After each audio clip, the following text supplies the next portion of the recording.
जीवन में ऊंचाइयां छूनी है तो चैलेंजेस से तो लड़ना पड़ेगा। हाय गाइस, मैं हूं सूरज श्रीवास्तव और एक छोटी सी कहानी। एक बार की बात है, एक राज्य में एक राजा राज्य करते थे और उनकी एक आंख गड़बड़ थी। एक आंख के साथ साथ में उनका एक पैर भी बेकार था, यानी कि वो दिव्यांगत थे। और दिव्यांगत होने के बावजूद भी वे बहुत अच्छा अपना राज्य चला रहे थे। उनकी प्रजा भी उनसे बहुत प्रसन्न थी। वो भी सोचती थी कि कितना अच्छा राजा हमें मिला, कितना अच्छा शासक हमको मिला है। भगवान को धन्यवाद करते थे कि इतना अच्छा राजा और इतना अच्छा शासक हमको मिला है। राजा भी प्रसन्न था अपने राज्य से और अपने कार्यों से। एक बार वो अपने गलियारे से गुजर रहा था जहां पर उसके पूर्वजों की तस्वीरें लगी हुई थी।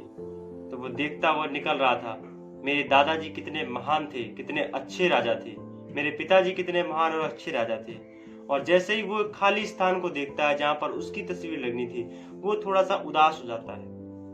वो सोचता है कि मैं तो दिव्यांगत हूँ, मेरी तो एक आंख गड़बड़, एक मेरा पैर गड़बड़ है, पता नहीं मेरी कैसी तस्वीर मेरे मरने के बाद पर यहाँ पर लगाई जाएगी और आने वाली जनरेशन उसमें से क्या सोचेगी। जिस तरीके से आज मैं गर्व महसूस करता हूँ, मेरे पूर्वज कैसे थे, क्या आने वाले मेरी जनरेशन वो गर्व को महसूस कर पाएगी या वो कुछ अफसोस करेगी।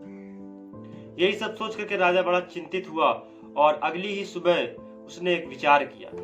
उसने सोचा कि क्यों ना मैं अपने जीते जी ही एक अच्छी सी पेंटिंग बनवा लूं, और अगर मुझे अभी वो पेंटिंग पसंद आ जाती है तो मैं उसको यहाँ टंगवा दूंगा। तो आगे चल के मेरी कैसी तस्वीर बनने वाली है इसकी मुझे चिंता भी नहीं रहेगी। राजा ने ऐलान करा दिया पूरे राज्य में कि जो भी मेरी बहुत ही अच्छी सी तस्वीर बनाएगा मैं उसे मुंह मांगा इनाम दूंगा।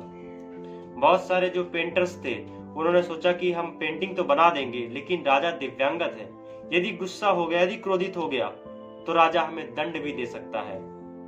तो सब किसी ने भी हिम्मत नहीं जुटाई कि राजा की तस्वीर बना सके।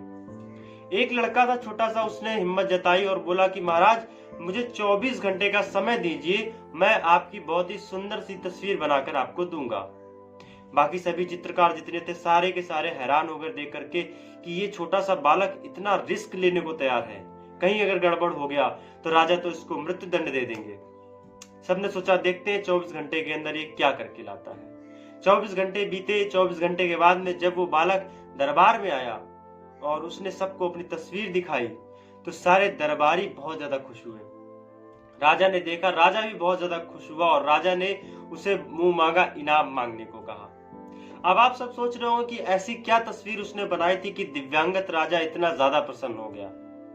दरअसल उसने एक ऐसी तस्वीर बनाई थी जिसमें राजा एक घोड़े पर बैठा हुआ है और अपनी एक आंख बंद करके तीर से निशाना लगा करके शिकार कर रहा है, जिसमें से उसका एक ही पैर दिख रहा है और एक आंख जो खराब थी वो बंद करके निशाना लगा रहा है, जिससे कि वो दिव्यांगत है इस बात का अंदाजा ही नहीं लग रहा है उस तस्वीर से। दोस्तों, छोटे से बालक ने अपनी ऐसी परिस्थिति में भी अपनी सकारात्मक सोच को जागृत रखा और पीछे नहीं हटा।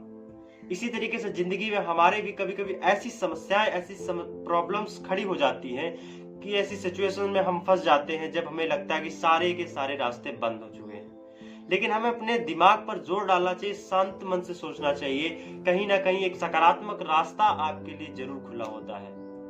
जब तक विचार नहीं करोगे तब तक आप विमर्श नहीं कर पाओगे और उसके बाद आप हल नहीं निकाल पाओगे। इसलिए कभी भी अपने जिंदगी में किसी भी बंद रास्ते में ये ना सोचे कि आपकी जिंदगी खत्म हो गई, अब आपके पास कोई ऑप्शन नहीं है। अपनी सकारात्मक सोच को हमेशा जागृत रखें, हमेशा सकारात्मक सोचें, पॉजिटिविटी की तरफ ही रहें, नेगेटिविटी से ज्यादातर दूर रहें, आपकी जिंदगी भी सफल हो जाएगी।